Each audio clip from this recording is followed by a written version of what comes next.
En Radio Guatapurí hablan los congresistas.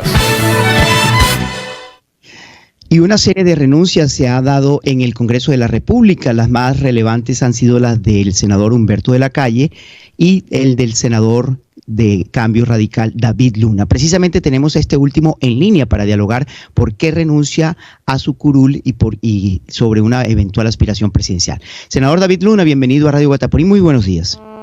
Andrés, buenos días para usted. Un honor acompañarlo esta mañana en Radio Guatapurí.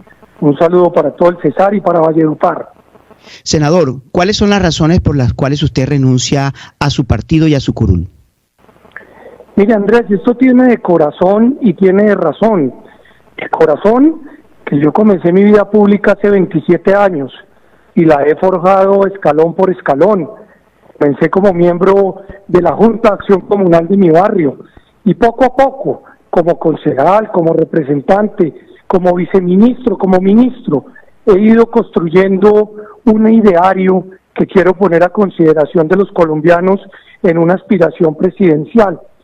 Pero de razón tiene algo mucho más importante, y es que lamentablemente el presidente Petro se brinca el Congreso diariamente. Lo hizo con el presupuesto, lo hizo para modificar el TLC, ahora lo quiere hacer con la conmoción interior para establecer una reforma tributaria por derecha que ya le había sido negada en el Congreso. Y yo quiero salir a controvertir al presidente en la calle, en los barrios, en los municipios. Y para hacerlo, obviamente no puedo estar siendo pagado por los impuestos de los colombianos con sueldo de congresista. Y más aún, no puedo estar utilizando la infraestructura del Congreso porque acá hay una causa ciudadana muy importante. Obviamente va a ser muy difícil esta carrera porque hay que reconstruir el país moral, económicamente, físicamente, y para lograrlo obviamente tengo que dedicar tiempo, corazón y alma a este proceso. Senador David Luna, sin embargo, es importante dejarle claro a la mesa de trabajo y a la audiencia que en la Constitución no prohíbe, no inhabilita a los congresistas para aspirar a la presidencia. Usted está renunciando al partido y en ese punto me quiero concentrar. Y pongo el ejemplo de otros senadores que también aspiran a la presidencia, como su colega Miguel Uribe Turbay, como María Fernanda Cabal, Paloma Valencia, quienes aspiran, pero están siendo congresistas y están dentro de su partido Centro Democrático. ¿Por qué usted renuncia a Cambio Radical? ¿Es porque teme que allí el señor Germán Vargas Lleras vaya a ser ungido como candidato de dicha colectividad? Renuncio al partido Cambio Radical porque no quiero inhabilitarme y porque quiero hacer una candidatura ciudadana, porque quiero salir a las calles a recoger firmas para poderme inscribir. Le haga o no una candidatura el doctor Vargas, pues es una decisión de él. Él es Germán Vargas, yo soy David Luna, somos dos personas totalmente diferentes y en ese sentido hay que ser claro, contundente y honesto. Pero segundo, a mí no me parece que es ético hacer campaña política con sueldo de congresista. Yo por esa razón también estoy renunciando al partido.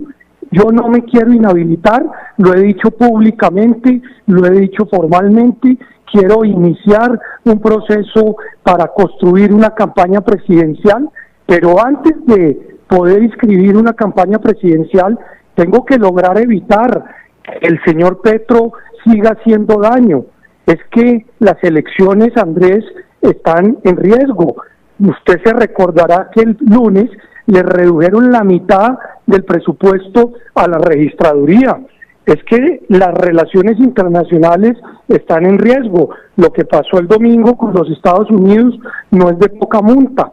Un pepino a las 3 de la mañana de un presidente que prácticamente pone al país en la situación más grave para la caficultura, la floricultura, el banano y todos los productos que se exportan a ese país.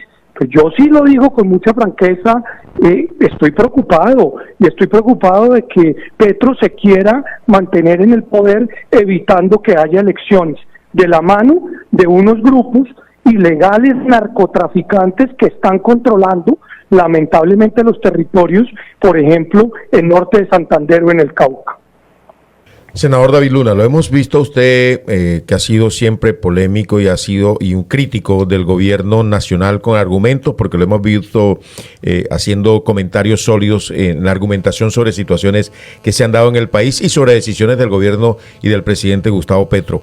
Estamos en un estado de polarización en Colombia. Hay un estado donde hay sectores de la población que ha tomado partido dentro de los procesos y dentro de lo que se desarrolla en el país. ¿Cómo generar consensos? ¿Cómo tratar de unir? ¿Cómo mantener una línea que permita que unos y otros lo miren a usted como una opción para tratar de llegar a la presidencia de Colombia? Yo creo que hablando con la verdad, usted puede pensar distinto a mí, o yo puedo pensar distinto a usted, pero si conversamos sobre un punto que es cierto, eventualmente nos podemos poner de acuerdo. Y acá es donde a mí me parece que estamos teniendo una gran dificultad. A la fuerza pública y a la policía, lamentablemente le amarraron las manos y los pies y no puede proteger a la sociedad civil. ¿Por qué? Porque se establecieron unos ceses al fuego sin verificación con unos grupos que dejaron de ser guerrilleros hace mucho tiempo y son simples narcotraficantes. Y en ese sentido, el orden público o proteger a la ciudadanía debe ser un punto de acuerdo. En segundo lugar, todos estamos de acuerdo en que queremos un país en paz. La paz no es propiedad de la derecha ni de la izquierda. La paz es un derecho que tenemos todos los colombianos. Entonces, yo creo que esos son los temas de los que hay que hablar. Yo nunca he sido ni un candidato pirotécnico, ni un senador pirotécnico, siempre hablo con respeto, pero también con firmeza. Y en este caso en mí va a encontrar siempre la verdad y lo más importante, el planteamiento de las cosas como creo que son. No voy a salir a hacer una campaña insultante, no solamente porque no es mi estilo, sino porque no me consideraría un candidato o una persona que lo que quiere es construir país y reconciliar. Acá hay que recuperar la esperanza y para lograrlo, obviamente hay que proponer, no solamente criticar. Senador, con respecto a lo que usted mencionaba sobre la registraduría y la posibilidad, o por lo menos lo que usted intuye que hará el presidente Petro, y es de querer mantenerse en el poder con la no realización de elecciones por presupuesto, la registraduría ha dicho que no hay riesgo de que esto ocurra porque tiene los recursos necesarios para la logística en 2026. Esto, ¿por qué lo menciona usted? Y en caso de que esto fuera así, digamos que el presupuesto afectara de cierta forma, ¿hay siquiera algún antecedente que diga que un presidente puede perpetuarse en el poder porque se afecte logísticamente unas elecciones? ¿Esto no tendría una solución? Hay un antecedente muy complicado, y es que la señora superintendente de Industria y Comercio, de manera ilegal, hizo una visita a la registraduría para pretender intervenir el software de la elección. Y a mí eso me parece, obviamente, muy complejo, por eso lo denuncié en su momento, y por eso la Procuraduría General de la Nación actuó oportunamente, evitando que dicha visita se diera. En segundo lugar, evidentemente hay un recorte presupuestal, y en ese sentido es muy importante señalar con contundencia que todos los procesos contractuales de la elección del 26 evidentemente comienzan este año, y si todos los recursos no están disponibles, muchos de esos procesos contractuales no se pueden dar. Pero en tercer lugar, lo más complicado de todo, mire, volvimos a una situación de orden público insalvable en muchos municipios del país. La pregunta es, ¿va a haber elecciones en esos municipios que están hoy literalmente controlados por los grupos al margen de la ley? ¿Van a poder votar libremente esas personas? Las personas que están viviendo nuevamente flagelos como por ejemplo el secuestro. Eso me parece a mí que debe ser parte del debate. O sea, yo no me puedo callar y yo no puedo dejar de expresar mis preocupaciones simplemente porque se dice que uno no puede ser alarmista. No, yo tengo que advertir lo que puede pasar simplemente porque lo vivimos o lo estamos viviendo en un país hermano como Venezuela, donde siempre se dijo, acá no puede pasar nada distinto a que la democracia esté salvaguardada. Yo creo que tenemos instituciones fuertes, sí, pero las instituciones en sí mismas no son fuertes. Las instituciones tienen que tener personas que las defiendan y obviamente que por favor siempre hagan lo posible para sostenerlas. Doctor David Luna, porque ya perdió la investidura de senador. Quiero dejar constancia que lo conozco a usted desde que era estudiante de la Universidad del Rosario. Mientras usted estudiaba Derecho en el Rosario, yo hacía lo propio simultáneamente en la Universidad de los Andes. Y puedo dar fe de que usted, como usted decía al inicio de esta entrevista, ha venido escalando paso a paso, desde ser edil, de concejal, luego congresista, ministro incluso de las TIC. Pero quiero hacerle una pregunta ya ubicándonos en la eventual debate electoral. Usted recordará que la costa Caribe fue fundamental para el triunfo de Gustavo Petro. Esos 800,000 votos de diferencia que sacó Petro en la costa frente al otro candidato fueron claves para su elección. Y mi pregunta es muy sencilla. Usted, que es una persona bogotana, podríamos decirle, aquí le decimos cariñosamente cachaco, ¿cómo va a ser para ganar el voto de la costa? ¿Qué propuesta concreta tiene usted para la costa, una región a la que precisamente el gobierno nacional le ha incumplido, sobre todo el tema de las tarifas de la energía eléctrica, que le pegan durísimo a la economía de hogares y empresas de esta región? Mira, Andrés, lo primero es que hay que desbogotanizar Colombia. El proceso de centralización de la Constitución del 91 hay que aplicarlo al pie de la letra, porque este es un país de regiones. Este es un país que tiene idiosincrasias diferentes y que tiene obviamente la obligación de crecer desde la región tomando decisiones. Lo segundo, ese cuentico de que yo soy cachaco y entonces por ser cachaco no conozco el país, pues sí, a mí se me ponen los cacheticos rojos con el calor, pero yo he recorrido este país como ninguno, no solamente en mi condición de alto consejero presidencial para las regiones, donde muchos de los alcaldes del Cesar pueden dar fe de que visité municipio por municipio en ese entonces, sino adicionalmente, pues yo tengo familia caribeña, mi esposa es de Barranquilla, pero además mi abuela es cartagenera. No, senador, nos hablaba sobre sus orígenes, sus acercamientos con el Caribe, que su esposa es barranquillera, que su abuela es cartagenera. Nos estaba hablando de ese tema cuando se suspendió la llamada. Adelante. No, y les estaba diciendo además que a mí me gusta ponerme en Bogotá corbata. Yo soy un tipo que ha sido clasificado toda la vida como psicorrígido, como ordenado. Yo logro que las cosas pasen. Yo creo que el país necesita orden. El país debe buscar un líder que madrugue, un líder que cumpla las citas, un líder que vaya a la hora que corresponde a atender las citaciones. Yo soy ese tipo de líder. A mí ponerme corbata es como ponerme el uniforme para ir a trabajar. Obviamente me pongo corbata donde se pueda poner uno corbata y no donde pues desentone el proceso. Entonces, a mí eso que me digan que soy cachaco, que se me ponen los cachetes rojos o que me peino de un lado, créanme que no me molesta, todo lo contrario, me parece que es mi forma de ser. Y lo que sí nunca voy a hacer es cambiar para simpatizar en un momento electoral. No, uno tiene que mantener su esencia, y esa esencia, creo yo, es lo que me permite a mí demostrar que soy un líder que permite que las cosas pasen. Yo fui ministro de Tecnologías, ejecuté 5 billones de pesos anualmente, no tuve una sola investigación, una sola sanción, y logré llevar los proyectos a los municipios más apartados del país.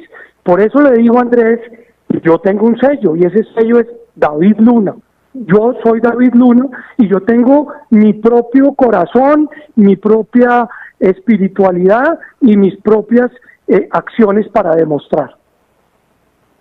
Vamos a hacer un ejercicio presidencial hipotético. Imagínese que usted es presidente de la República de Colombia y el presidente Donald Trump envía a unos colombianos deportados en unos aviones militares con cadenas y en cualquier condición, sea cual sea. ¿Usted qué hubiera hecho a las 3 de la mañana?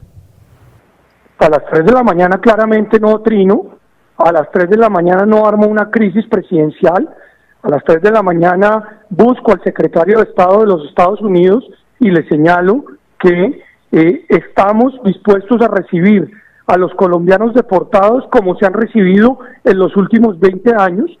Le pido, por favor, que se hagan las condiciones que establece la Convención de Derechos Humanos. Yo no armo una película como la que armó Petro para victimizarse. Yo no armo una película para tratar de demostrar que quería unas sanciones de un país como Estados Unidos con el ánimo de evitar un proceso electoral colombiano interno. Claramente yo no actuaría como actuó el presidente Petro. A mí no me parece que eso es defender la soberanía, ni me parece que es defender la colombianidad. A mí lo que me parece es que es una irresponsabilidad de tal tamaño que ni siquiera él tuvo la posibilidad de recular. Los que recularon fueron sus funcionarios. Entonces, en esto de las relaciones internacionales hay que tener también conocimiento, comenzando porque el canciller de la República, pues por lo menos debe hablar un segundo idioma para poder compartir con las personas que le corresponde discutir. En ese sentido, creo que afortunadamente se evitó una dramática crisis que está a punto de repetirse a un trino de distancia, y tratemos que tratar de evitarla con cualquiera de los países que se puede generar. El senador David Luna, el Congreso siempre ha estado en el ojo del huracán de los colombianos, que siempre lo han visto como una corporación, un organismo con dificultades en el tema de corrupción, de muchos manejos que se dan allí. En este ciclo ha sido también cuestionado y se está investigando sobre hechos de corrupción. ¿Usted toma la decisión de salirse del Congreso para tratar de desligarse un poco de toda esa imagen que se tiene a nivel nacional del Congreso y de algunos congresistas? Yo creo que la labor que hicimos de oposición en el Congreso fue valiosa, siempre con respeto, con argumentos, pero con firmeza. Recuerde que yo advertí la crisis del Catatumbo y la crisis del Cauca que se vivió meses después. Yo advertí la grave situación del gas y de la energía que estamos hoy viviendo, y lamentablemente, pues en algunos casos tomaron correctivos y en otros no. El Congreso evidentemente tiene muchísimo por mejorar, pero también es el reflejo del país desde el punto de vista de su composición. Y en ese sentido, pues yo agradezco haber estado en el Congreso entre 2006 y 2010 como representante de la Cámara, y ahora en mi paso como senador, y renuncio a él por una simple razón, porque quiero salir, y cuando quiero salir a los municipios, a los barrios, pues no puedo compaginar con las sesiones a las que tengo obligación de ir. Quiero tener la posibilidad de no incumplir, y en ese sentido, pues no siento nada distinto a que hay esa acción renunciando a la corporación. Doctor David Luna, pues siempre va a ser la primera de muchas entrevistas que le haremos a continuación, ya como investido como candidato presidencial. Hay un tema de logística y de estrategia electoral. Usted recordará que el Partido Centro Democrático fue muy exitoso en esa campaña de hacer las consultas internas. Eso le daba visibilidad a sus candidatos, y al final fue investido como Iván Duque como candidato presidencial, y eso le dio una ventaja frente al resto de partidos que no hicieron consultas internas. Algo similar pasó también cuando Petro participó en una consulta popular en la que le ganó al candidato Carlos Caicedo. En esta ocasión, pues cada elección, dicen los entendidos, es distinta, pero ¿qué estrategia va a usar usted para mantenerse visible dentro de la retina de los colombianos, que permita mostrar que la opción suya no solamente es visible, sino que es la más conveniente para el país? Andrés, en efecto, es muy importante mantener no solamente vigencia, sino mantener voz activa para poder expresar las ideas y también las advertencias. Solamente hasta el mes de mayo, la registraduría permite iniciar un proceso de recolección de firmas. Entonces, en el mes de mayo iniciaré ese proceso de recolección de firmas, pero mientras que, obviamente, llegamos al mes de mayo, he creado un frente jurídico y ciudadano para defender la democracia, para defender las elecciones, no solamente contando lo que creemos es ilegal, lo que creemos es irregular, sino adicionalmente también pidiéndole a la justicia que lo determine así a través de diferentes acciones públicas y diferentes acciones jurídicas. Eso es muy importante en el entendido de poder no solamente recorrer los departamentos, sino adicionalmente oír a lo que están pensando los ciudadanos para poder construir con ellos y para ellos las soluciones que este país requiere. David Luna, muchas gracias por estar aquí en Radio Guatapurí. Estaremos atentos al desarrollo de su aspiración presidencial. Muchas gracias, un saludo muy especial, un honor haberlos acompañado.